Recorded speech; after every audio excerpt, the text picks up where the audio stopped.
Tonight on Reporting Scotland, Scotland's Catholic community reacts to the election of a new Pope. American Robert Prevost is unveiled as Pope Leo XIV at the Vatican. Also on tonight's programme, the First Minister says he'll vote against a bill on assisted dying in Scotland. John Swinney says he agonised over the decision but feels his own family's experience of terminal illness ultimately informed his choice. That is something we live with, and I can't for a moment suggest that these factors, these real factors, have had no impact. A 14-year-old boy is sentenced to 5 years detention after the stabbing of this 16-year-old, Corey McCrimmon, in a Glasgow park. When you're hiding in a trench, as I was one time, then I was frightened. On the 80th anniversary of VE Day, people across Scotland celebrate the courage of those who fought for our freedom. And coming up in tonight's sport, we hear from some of the Scots selected for the British and Irish Lions Tour of Australia. Hello, I'm Laura Goodwin. Welcome to Thursday's programme.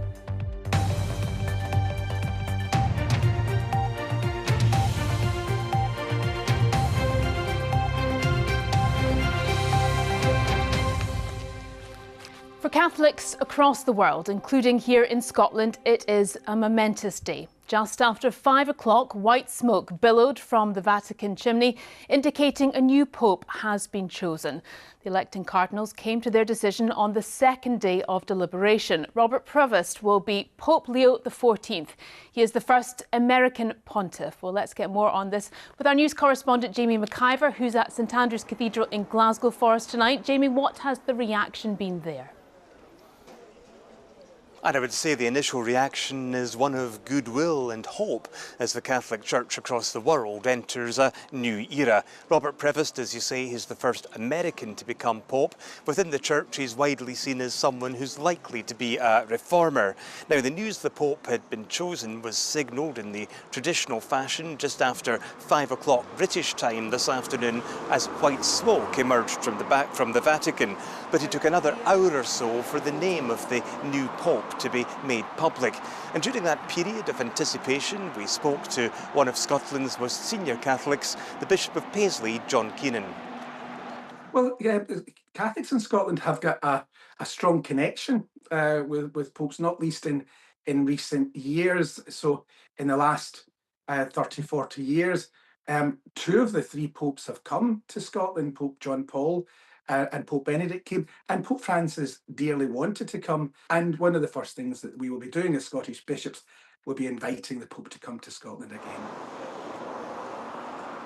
And as the white smoke emerged from the Vatican, Mass was getting underway here at St Andrew's Cathedral in Glasgow. I asked some of the faithful as they left what their hopes were for the new Pope and how they hoped he might build in the legacy of Pope Francis. Well, I hope that he brings a lot of humility and love for the people and builds on what Pope Francis has done. He's been one of the most humblest men we've ever had running our church. Marginalised people, the poor, the people who are set apart from the rest of the world. I hope he is the man who will bring all these people together. It's much, much needed. So no doubt an early invitation will be going to the new Pope to visit Scotland, and there'll be full coverage of this major developing story across the BBC this evening. OK, Jamie, many thanks indeed. First Minister John Swinney says he will not support a bill which, if passed, would allow assisted dying in Scotland.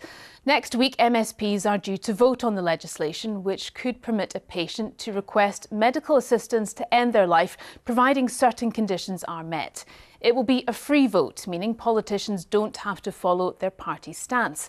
John Swinney says his religious beliefs and family circumstances were a factor in his decision. Here's our political editor, Glenn Campbell. It's already legal in some countries to seek medical help to die if you're terminally ill and life has become intolerable.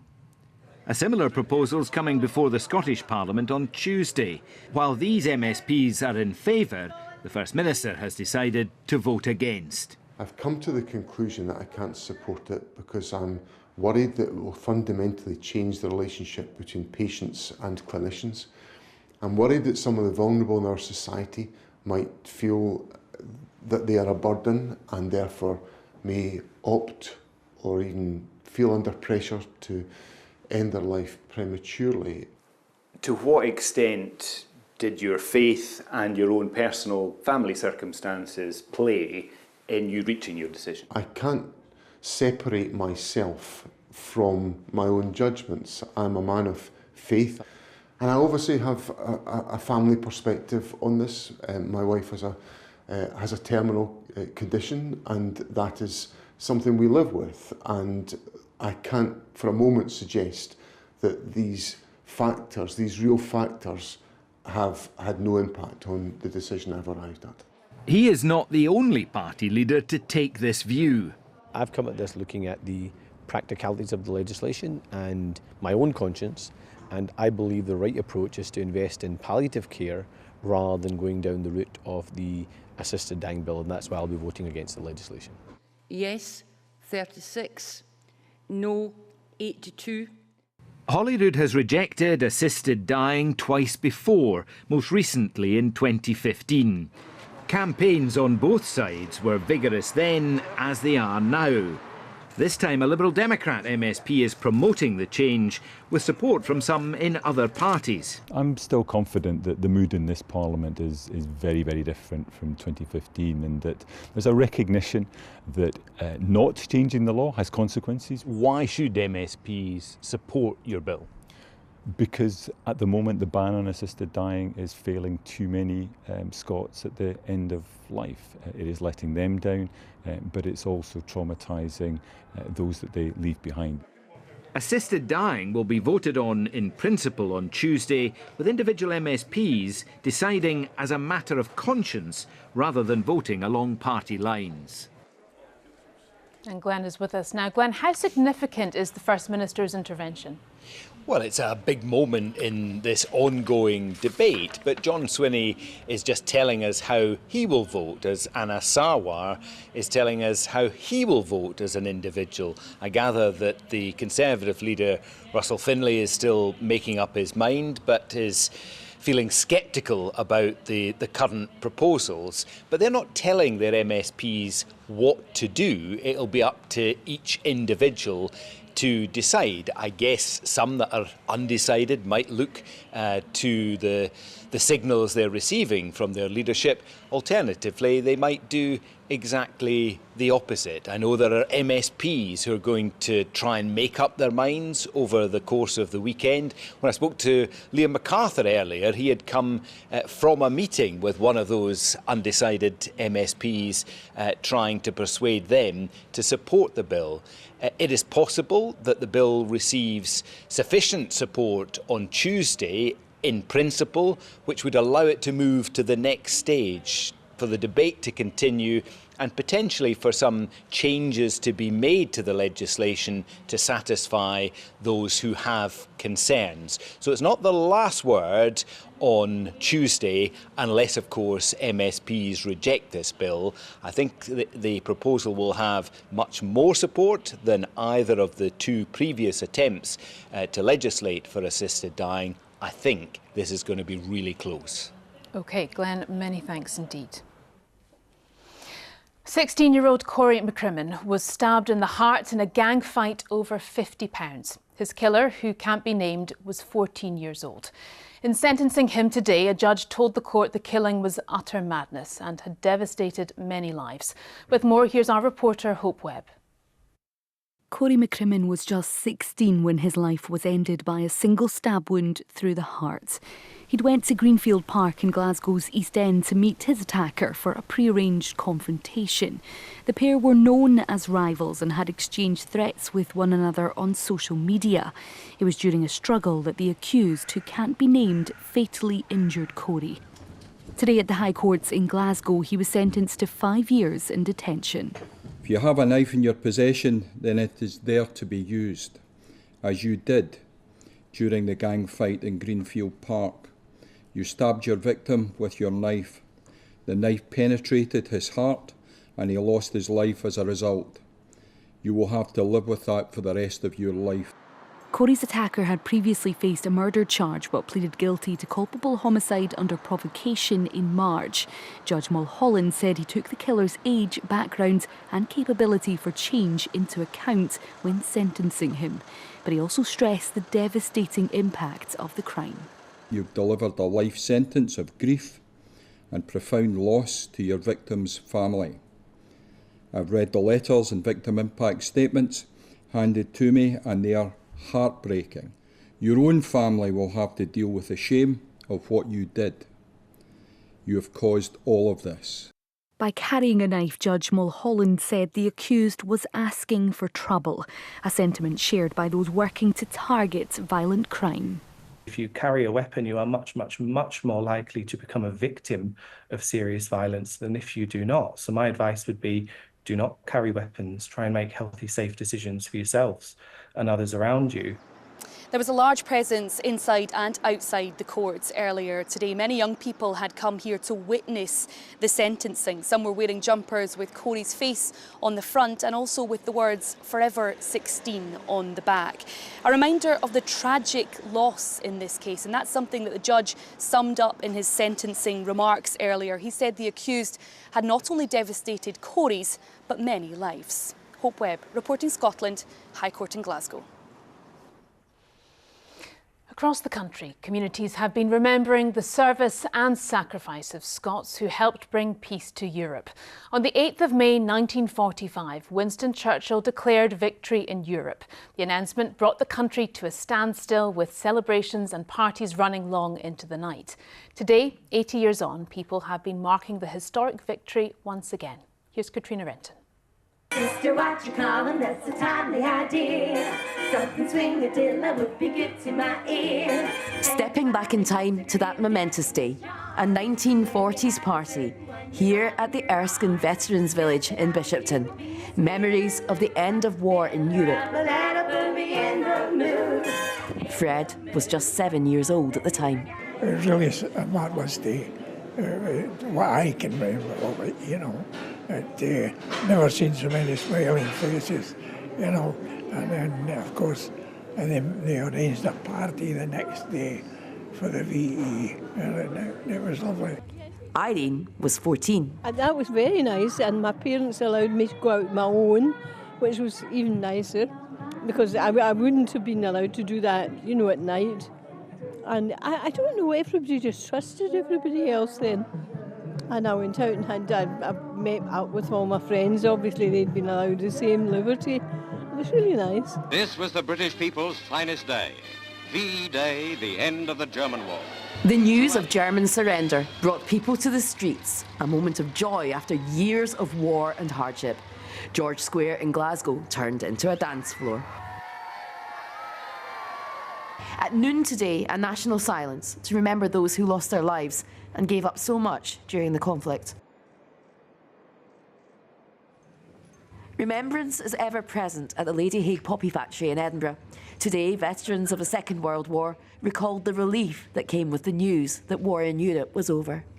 And they said, how do you know it? So I said, I've got it on my Priv radio. But it was over, you know.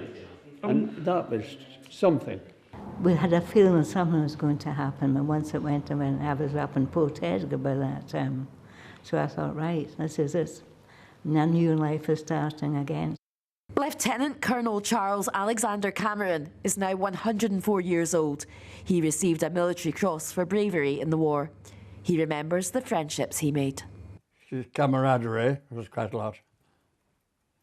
You made a lot of friends. Besides fighting enemies, you made a lot of friends. With each year, there are fewer who are able to share their own stories of the Second World War. Today's events will help younger generations learn from the past. It allows them to obviously see what the state of the world was like 8 years ago, and to see what was fought for them to kind of be around today, and what values they can learn, and to hopefully help them grow as young people and understand everything a bit better. Today's celebrations, a thank you to those who served their country in so many ways. Katrina Renton, reporting Scotland.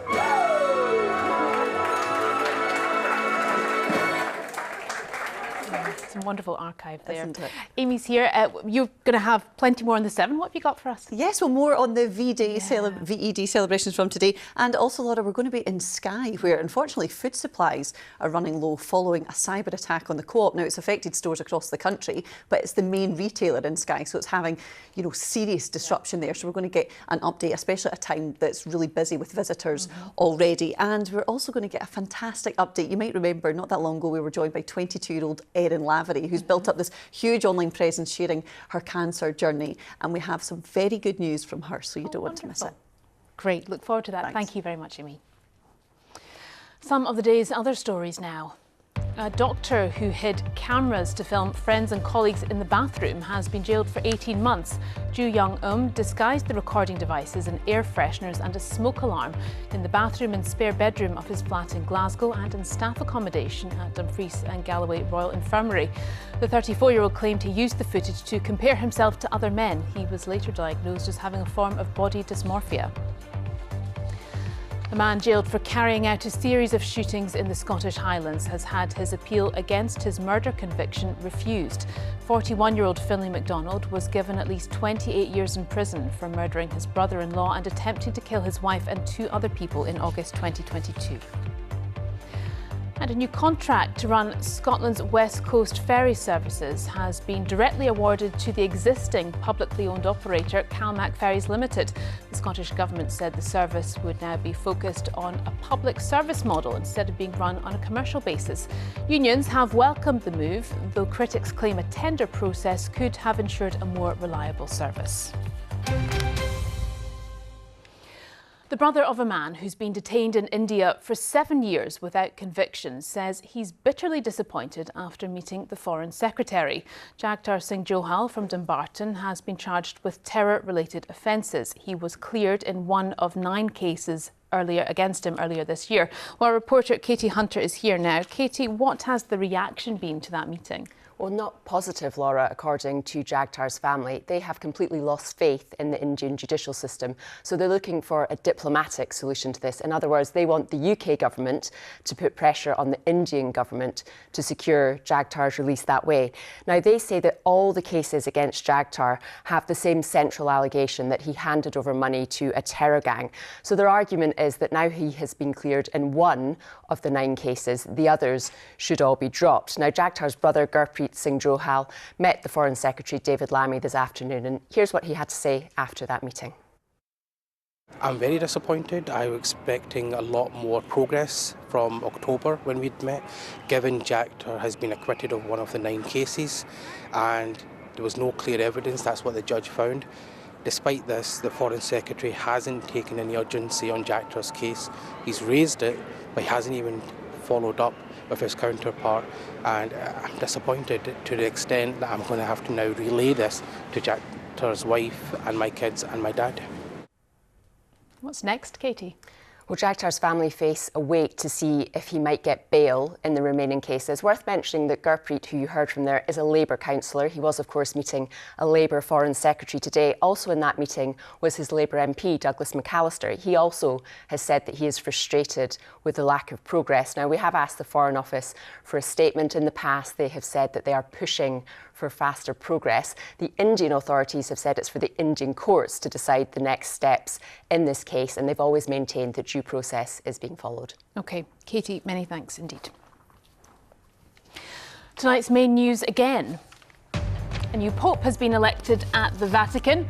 Robert Prevost, who will be known as Pope Leo XIV, is the first American pontiff. And the First Minister says he will not support assisted dying here. Next week, MSPs are due to vote on the legislation which could permit a patient to request medical assistance to end their life, providing certain conditions are met. Time now for sport with Lewis. Busy day for you as well. Absolutely, Laura. Everyone's been waiting for us finally here. It's Lions time. Thanks very much. Hello there. Well, Glasgow Warriors lock Scott Cummings says it feels pretty crazy after he was named as one of 8 Scots in the British and Irish Lions squad for this summer's tour of Australia. In front of a crowd of around 2,000 Lions fans, head coach Andy Farrell announced a 38-player pool, which includes 4 players from Glasgow Warriors and 2 from Edinburgh. And this is the moment Cummings found out he had been selected in front of his Scotstoun teammates. I wasn't expecting anything, definitely, and just completely elation when you get that hear your name getting called out. I was saying there was quite a lot of C's in a row, and I was waiting to see if oh no, I was checking the alphabet. It's not come to me yet. So, but yeah, an absolutely amazing moment that I'll cherish forever, definitely. Well, let's have a look at who else is joining Scott Cummings in that squad. His Warriors teammate Xander Fagerson has been selected for his second tour, while fellow prop Edinburgh's Pierre Schumann will go on his first tour. In the back line, Warriors' Hugh Jones, who was included in the Six Nations team of the tournament, as was Toulouse's Blair Kinghorn, the only France-based player included in the squad. Bath Standoff and Scotland co-captain Finn Russell is heading for his third Lions trip. Glasgow centre Sione Tuipulotu, who missed the Six Nations with injury, will be heading to the country of his birth. And last but not least, Duhan van der Merwe, who started all 3 tests against the Springboks 4 years ago. Earlier, I spoke to both Sione and Duhan to get their reactions. Oh, mate, pure elation, to be honest. Dewey can probably share, the feeling that we had having to wait for, our names were at the back end of the alphabet. So, oh, mate, so I'm so stoked, and yeah, I'm just happy, happy, not only happy for myself, but happy for my other Scottish mates that have been selected also. So, such a good feeling. Duhan, Sione's just talked about the long wait you had to endure. That must have been painful, having to wait that long. V's pretty late in the alphabet, and I knew Sione will just be before me. So when I heard his name, I was obviously buzzing for him, but I knew, I would potentially be after him. So yeah, obviously when I heard my name, it's an amazing feeling, and happy to go on another Lions tour. But yeah, I guess like Sione said, over the last couple of weeks we've been in touch quite a lot, because we've both picked up a bit of a niggle. So going into today, I didn't really know what to expect. So obviously hearing our names out there, it's pretty special. Football now, and Hearts keeper Craig Gordon admits turning out for Scotland in next year's World Cup would be great, but he can't look further ahead than the next game. The 42-year-old, who has come back from several serious injuries, says he wants to play for his country as long as possible. Scotland kick off the qualifiers for next year's tournament in Canada, Mexico and the US in September. If that comes along, then great. It means we've qualified and I'm still playing football, so that would be a great thing to have. But yeah, it's about one step at a time. When you get to this age, you really have to shorten them up and just look at the next few games and trying to keep playing as well as I possibly can. Because if I don't do that, then I won't be getting selected. So yeah, it's all about performance levels and doing as well as I can and see what happens. So here's hoping you can see that one out, Laura. Yeah. And I have to say as well, you can hear an extended chat with Sione and Duhan van der Merwe over on the news at 7. It was hard to keep those guys in check after being named in the Lions squad. They were very exciting. We understand how they feel. Thank you very much, Lewis. Thanks, Laura. The new road bridge across the Clyde opens to traffic tomorrow afternoon. The 180-metre bridge, funded by both the Scottish and UK governments, crosses the river between Renfrew and Yoker. This afternoon, a special event took place to mark the occasion. Hundreds of pedestrians made the crossing, including school children from each community who walked over the bridge, then met in the middle. At the moment, the two communities are linked by a ferry, while drivers have to take a 20-minute trip by longer routes. So this iconic bridge has been supported with about 39 million of UK government investment. It's going to support around 1,400 local jobs on top of the jobs that were already created in construction. I mean, this will be great for local business, commerce and industry, but it will also be fantastic for local people getting access to health, to leisure, to the arts, to education. So we couldn't be more excited about connecting these two communities on the banks of the Clyde. Like a lovely day on the banks of the Clyde. Judith, how is it looking for the rest of us? Well, it's staying lovely. If you like the sunshine, not everybody wants the sunshine, but most of us do, don't we? Indeed, absolutely. The dry weather staying with us. It looks good enough to take a jump in the water there in Tiree earlier on. And it's all about high pressure. Now, this is a very unusual spell of weather we're having at the moment. And bear in mind for the kids doing their exams, it keeps going through my mind with memories back to my own school days. High pressure still in charge. Now, this wee weather front is very weak affair, perhaps bringing a wee bit of rain late Sunday into the northwest and the Northern Isles overnight into Monday, but then another high rebuilds, and that's our weather for the following week. As far as this evening is concerned, late sunshine leading to dry, clear weather overnight. Perhaps the odd mist patch forming in the Glens, but that's about it. Temperatures falling to around about the 4 or 5 Celsius mark, maybe a few spots a wee bit lower. Now into tomorrow, it's a lovely start to the day. Any early mist very quickly burning off, and then it's all about the sunshine tomorrow. And with a bit more southerly in the wind, we lose the easterly component tomorrow. A lot of widespread warmth across the country. Plenty of sunshine coming through for the Northern Isles. A bit of a southwesterly breeze over Shetland, but still very pleasant indeed in the sunshine. And across eastern Scotland, we could see 22 Celsius for inland parts of Aberdeenshire.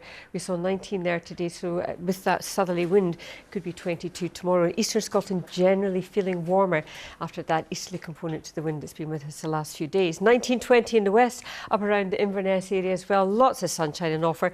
Yes, there might be a wee bit of fair weather cloud, but really that is about it. And a bit more of a breeze coming in over the Western Isles during the day tomorrow as well. So tomorrow evening, it's a lovely end to the day. Fine evening sunshine, dry overnight with clear spells, and as we head into Saturday, that's how it's shaping up. Lots of dry weather, lots of sunshine, maybe a few showers breaking out across the northwest Highlands ahead of that front, but that's about it. Those temperatures still very much on the warm side, pretty much countrywide. And here's the outlook for Sunday and into Monday. Lots of sunshine symbols in the forecast, and temperatures high teens, low 20s. That's your forecast. You know, you're absolutely right. It's always nice weather when the exams are on. It's I true, remember isn't it it? well. Thank you very much, Judah. You're welcome. Now, tonight's main news again. A new pope has been elected at the Vatican. Robert Provost, who will be known as Pope Leo XIV, is the first American pontiff. To all people, all of you, wherever you are, to all people, to all of earth, may peace be with you. And the First Minister says he will not support assisted dying here. Next week, MSPs are due to vote on the legislation which could permit a patient to request medical assistance to end their life, providing certain conditions are met. And there'll be more on that developing story tonight. A new pope elected after 2 days of deliberation in the Vatican across the BBC's output on air and online. That is, however, where we leave you tonight. Anne will be here with your late news at around 10:30. But until then, from everyone on the team, whatever you are doing, do enjoy the rest of your evening, and thank you very much indeed for being with us. Bye-bye for now.